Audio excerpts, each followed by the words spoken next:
education loan is much higher than the interest rate on a car.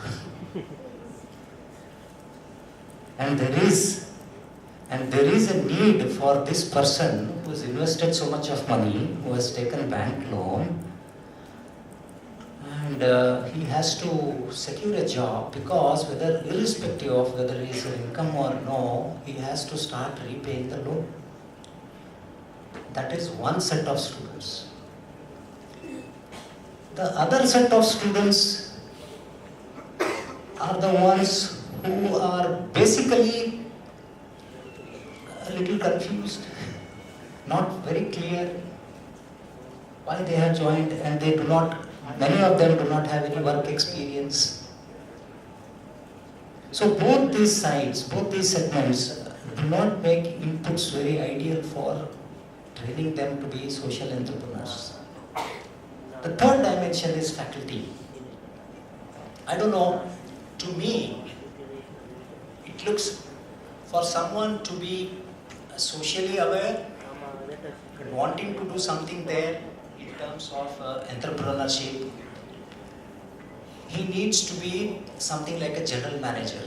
He needs to have perspectives from various dimensions. But today what is happening is, I see in best of the B schools, faculty research is getting extremely specialized. It is getting compartmentalized. We are moving away, 20 years ago fine, but we are now moving away from this concept of general management. You look at the sectoral programs that have sprouted in India. We have an MBA in international business, fine. We have an MBA in HR. We have an MBA in banking and financial services. We have an MBA in healthcare. We have an MBA now in analytics. We have an MBA in communications. We are getting more and more into specialization, more and more compartmentalization. What I am trying to say here is that even those educators, the faculty, they are getting highly specialized, and they probably do not look at this management education from a holistic perspective. Let me also tell you an experiment we did. We have two courses. One is communication, the other one is ethics. Is ethics just about having a 2 or 3 credit course and then feeling good that we have a compulsory ethics course? And then we feel that we have done our job? Is communication all about having one course in first year and then say that, oh, we have trained our students to be good communicators? How do you assess whether there is a learning? How do you bring these fundamental, I would say, skills and attitude part into the entire 2 years? It makes sense only if this dimension is again brought up in other courses. If I am doing marketing management and if the students are presenting, I must have some component on communication. Am I capable of evaluating students' communication along dimensions that need to be assessed? I have seen faculty members saying that, okay, I have no problem as long as he gets the number right, I don't care about the grammar.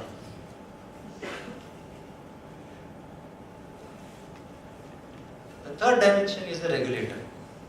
When we talk about these things, we talk about entrepreneurship, we talk about social entrepreneurship, we talk about so many experimentations and so forth, right? You need to actually send them out, you need to ensure that they spend more time there. But we have a regulator who says, no, 1050 hours of classroom you must have. If it's an MBA program, you must have this. Even when it comes to faculty members, it says that they must have a PhD in the relevant field. So can I take someone from public policy? Will AICT count them? At the end of the day, he comes and says that you need to have faculty as a ratio of 15:1. So what I'm trying to say here is that the regulatory framework also, as an idea, yes, but it requires a lot of experimentation, lot of innovation in your curriculum, in the way your program is structured, in the way the students are given experience. Some sir was talking about this experience of 2 years, right? To make that happen, you need to have the program constructed that way. But do we have the freedom to do that? That is the question. And the fifth dimension is recruiter. I'm not talking about social entrepreneurship, I'm talking just about entrepreneurship. What about the consequence of failure here in India? I believe outside, if your CV has 3-4 failures, they prefer you. Because you have failed, you have experimented. But in India, nobody wants a failure. So once that person fails, can you go back into the job market? I did this and I failed.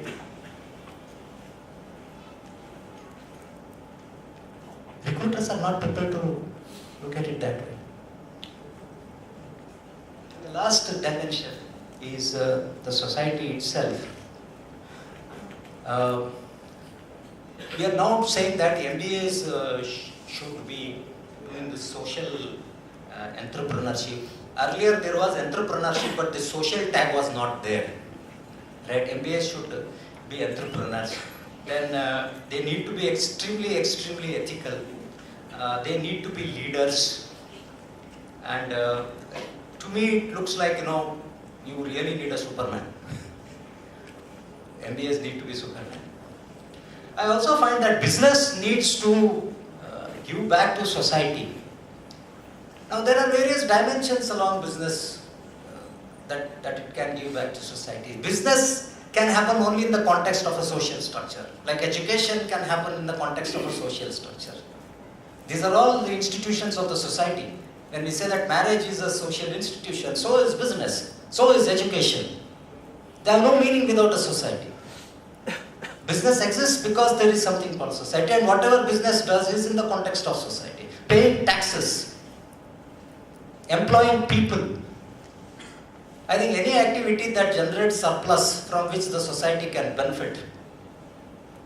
The question here is that, is business taking more from society and contributing less? Yeah, maybe there are some businesses which take more, contribute less. There are some businesses which are taking less but contributing more. That case, the way to look at it is, in the end, they will average out. So with this, I put forward my point of view, and I say that given this ecosystem in India, management education, I don't think MBAs are suited for social entrepreneurship. Thank you. Comments of my learner debater. I can go through each of those 5 points and present my exegetical answers to those, but that's not the road I want to take. But I want to use broad brush strokes. My approach is always not to get to the nitty-gritty, because that gets too academic. We are looking at something very fundamental. We are debating something very fundamental here. We are not talking about stakeholders and ordering them in a way that will list society at the end. We are talking about what is the purpose of business. That's what we are debating about fundamentally. Let's get to the very fundamental level. Look at the word business. One of my favorite ways of looking at the word business is, in the word business itself, marketing professors, please note, in the word business itself, you comes before I. Interesting. The very word business, I didn't make it up. This is English language. And I is silent.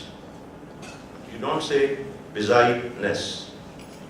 What does that mean? That means, in any business, I had the opportunity of meeting with Peter Drucker, the granddaddy of management. He told me, he defined customer that I have never seen anybody define customer, either in written or in oral literature or oral discussions.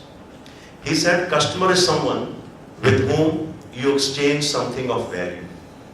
Very beautiful. This is called masterly stroke. You can have 200 definitions, you can read Phil Kotler's book and Ted Levitt and the rest of it in marketing. But this guy gets to the heart of the problem. Who is the customer? Customer is someone with whom you exchange something of value. Now, coming back to my analogy of business, the very word business assumes that our self-interest, profit, through which we are going to serve all the stakeholders, that my learned debater listed in his own order of preference, all those stakeholders are going to be served if business is making profit, right? A losing business, Drucker said, is a burden on the society. We agreed with that. We know that. Milton Friedman also makes the same argument, that business is paying taxes. So what? How many business pay taxes? How many of you know about Apple? And how much tax do they pay? Interesting. So, and moreover, we should not confine ourselves to India only. India needs to play in the international market. We need to prepare our MBA students in a way so that they can swim in any ocean, not just Indian Ocean. So the point I'm trying to make is that we should prepare our MBA students for next generation. Moreover, education is about revolution, Kranti. Evolution is not about doing, education is not about doing more of the same, because these are the challenges we have in India. We should not do social entrepreneurship, or we shouldn't do society, shouldn't serve the society. Challenges are a part of everything. There is a very beautiful couplet. I like Urdu poetry, so I will take the occasion to recite a couplet from Iqbal. Iqbal says, those people who love poetry will appreciate, this is a very rare piece of poetry. This is not taken from any newspaper like Punjab Kesari. This is read from the original Diwan of Iqbal. Ke tundi bade mukhalif se na ghabra hai uqab. Uqab is a bird which flies very high. So the poet is saying, do not be afraid of the forces of the air, of the wind, which is flowing opposite. Tundiye means force. Bade mukhalif, meaning opposite. Bade means hava, wind. Se na ghabra, don't be afraid. Uqab, uqab is the name of the bird. Ye to aati hai tujhe uncha udane ke liye. This comes so that you can rise above, so challenges are a part of our life. We should prepare our MBA students for these challenges. I personally want to be a part of the solution rather than just kind of doing more of the problem. So even if in India the situation is not ideally suited for our MBAs to go out and do social work, we are not saying that social work is what they do. Nobody has to go to South Africa to do social work. We have ample opportunities here. Please understand, social entrepreneurship is a mindset. It is a manovritti. It has nothing to do with how you sort of think about certain things and then do certain things. Of course, the role of a teacher, I was discussing yesterday after my brief talk about who is a teacher, Acharya. What is the Sanskrit benchmark of a teacher? And teachers kindly make a note. Swam acharati, a person who himself or herself lives the teaching. Acharati. Pran acharyati, iti acharya.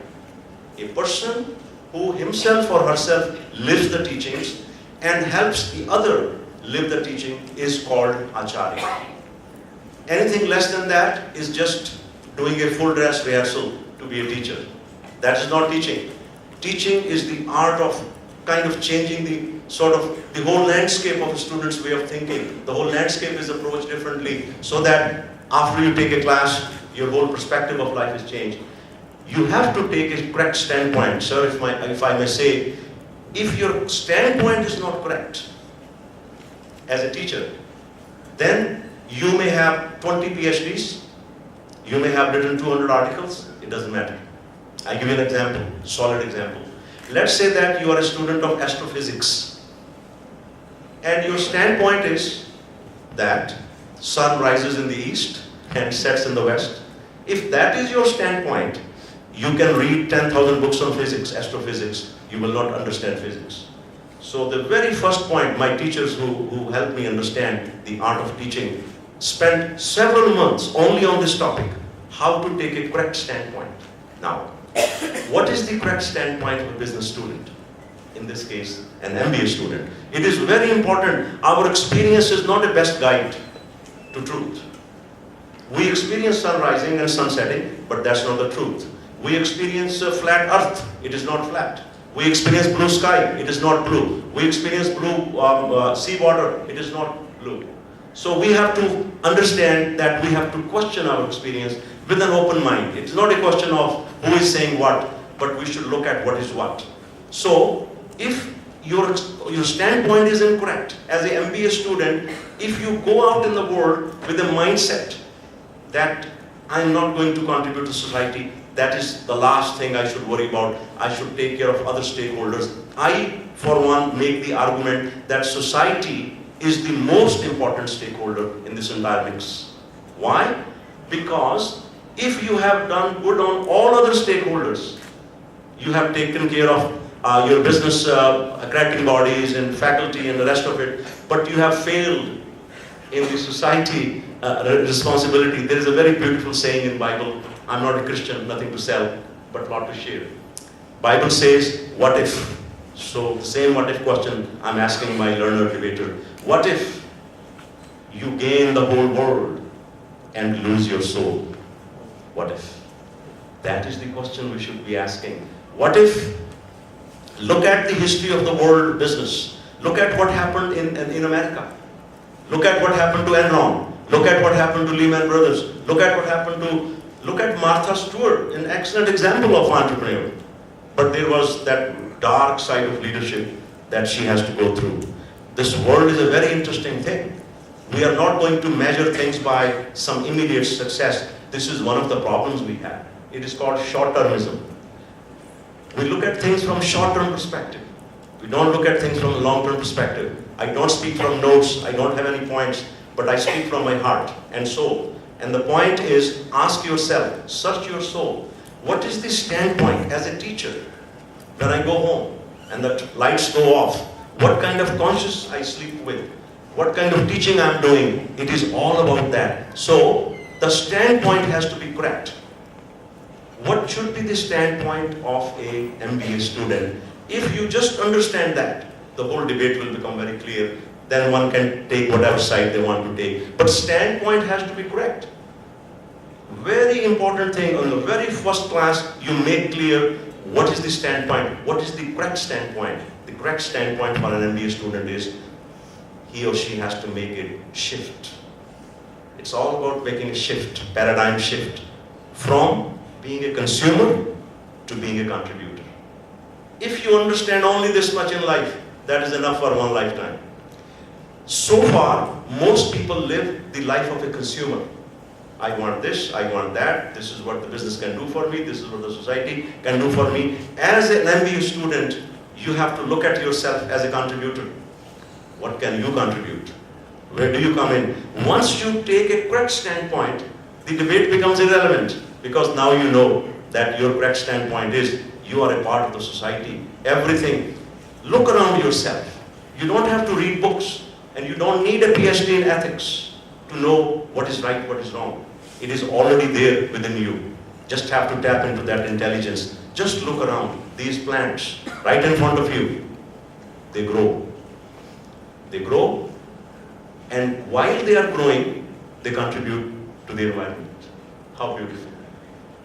I wrote a poem on conversations with a tree. You can check it on the internet under my name, Conversations with a Tree. I was just taking a walk 3 years ago near an oak tree, and we had a conversation. The tree asked me, I produce oxygen, what do you produce? That was the question the tree asked. I couldn't answer the question. We had another conversation. The tree said, every year I renew my leaves. I shed old leaves so that new leaves can be accommodated. Every part of me is useful. When I am growing, I contribute through leaves, fruits, shade, and oxygen. When I am dead, the wood, fireplace, your house, the panels, the walls, everything I do. I don't compare myself. I don't kill my own kind. How about you? The tree was asking these questions to me. I went home and kind of scribbled this poem, which you can read. The question is, after that, my viewpoint changed. Standpoint changed. I have to ask, it is not a question of my subject is marketing or not. It is a question of who do I stand for? What are my values? How do I look at life? Teaching is secondary. First, you have to be a good human being. Leadership is secondary. Warren Bennis, who knows more about leadership than anybody dead or alive, he used to say, before you can become a leader, before you can become a great leader, you have to first become a good human being. I think as a teachers, we have this responsibility. Swayam acharati, pranacharati, iti acharya. That responsibility mandates that we give a right standpoint, correct standpoint to our students. And in my biased opinion, since all opinions are biased, I will say my biased opinion, the correct standpoint for an MBA student is, am I a consumer or am I a contributor? If you make that shift in education, then the business definition becomes very clear, social entrepreneurship becomes very clear.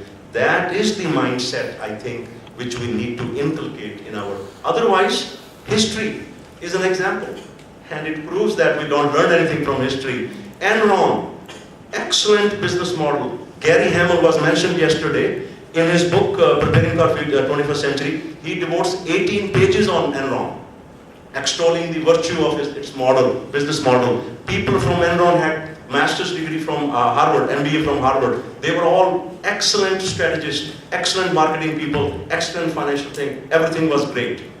But nobody knew how they made money. A Fortune magazine, young female reporter asked a question to Enron. How do you make money? Nobody could answer that. She was invited to the premises and she asked people. Nobody could. They were using a system of accounting. I was trained as an accountant. I couldn't understand that. After having learned accounting, taught accounting, written books in accounting, I was not able to understand what do they mean by mark to marketing, mark to market. That was the style of, everything was about short-term, quarterly earnings and fake things. And we know what happened to Enron. We know what happened to Lehman Brothers. We know what happened to those big houses, business houses. Why? Greed was the reason. Cluelessness was the reason. Arrogance was the reason. They forgot that business is not about making money. Business is about selling meaningful products, selling meaningful services, and profit is a byproduct. It is an epiphenomenon, not a phenomenon.